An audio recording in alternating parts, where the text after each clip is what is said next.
Hey guys, Clint Darden, ClintDarden.com, and of course the House of Biceps. I had a very important question came in from ClintDarden.com. It said, Clint, I'm having a lot of back pain. Can you tell me what exercises I can do to ensure I will never have any back pain again? You know, Julio, I'm really glad that you asked this question. I read a recent study. Actually, it was about Christmas. I read this study I've been working on with several different people on some different exercises we can do to ensure they will never have back pain. Now, the number one thing that we found when we researched, people who had a lack of back pain was that they all did 30 minutes of crunches every single day. That seems to be a really core thing that must be done every single day is 30 minutes of crunches. And you can't just, do basic crunches. You've got to do crunches the right way. So let me show you a couple of variations of crunches that you can do to ensure that you will never have back pain again. Now I am just here on my bench press in the rack. It's not any kind of special bench press.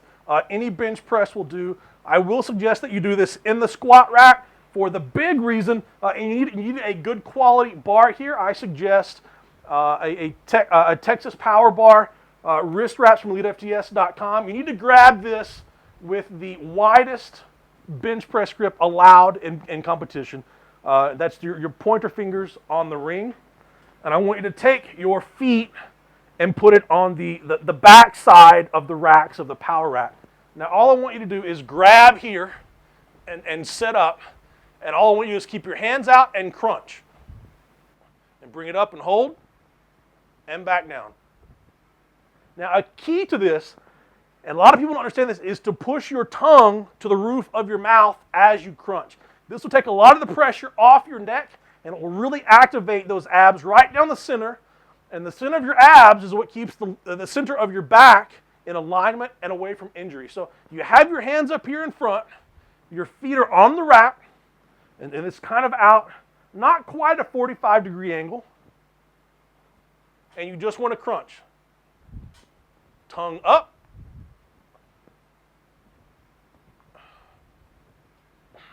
Now you can also add a row into this, which will help secure your lower back.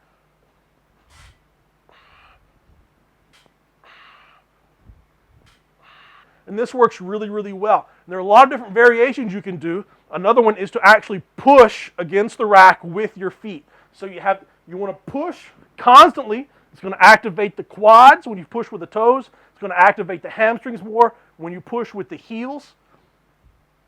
And we know you did some running today on the bicycle and on the treadmill, so you don't really need to work legs anyway. So you can do, let's say, 5 reps with the heels. And then you can do 5 reps with the toes. And you're going to really feel that difference. With the heels, you're going to feel it more in the lower abs. With the toes, you're going to feel it more in the upper abs. And then you can combine all of those, heels, crunch, and row. And then toes, crunch, and row. So what other variations can you do? There's a lot of things you can do. If you have a good solid pair of baby blue hardcore iron dumbbells, or whatever they put under that baby blue coating they put on the really hardcore dumbbells in the gym, if you can grab a pair of those and hold them across your chest like you're doing a really tight hug and a cuddle.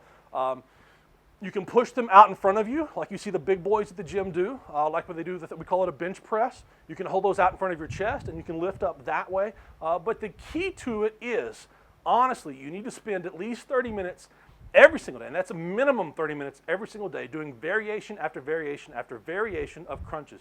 You don't want to do full range sit-ups because that's going to make your abs really thick and really bulky, and we're not after really thick and really bulky abs. We're after abs that will help protect your lower back to make sure that you never have a back injury ever.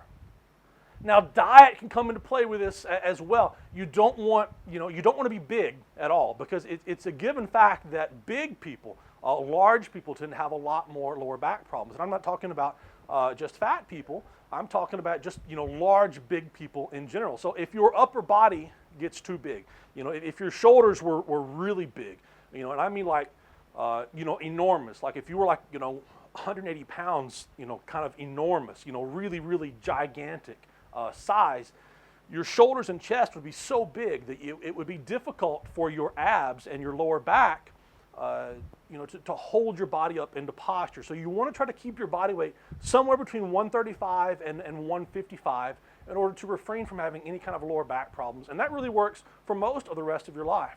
So Julio, the key to all this, once again, minimum 30 minutes of crunches every single day.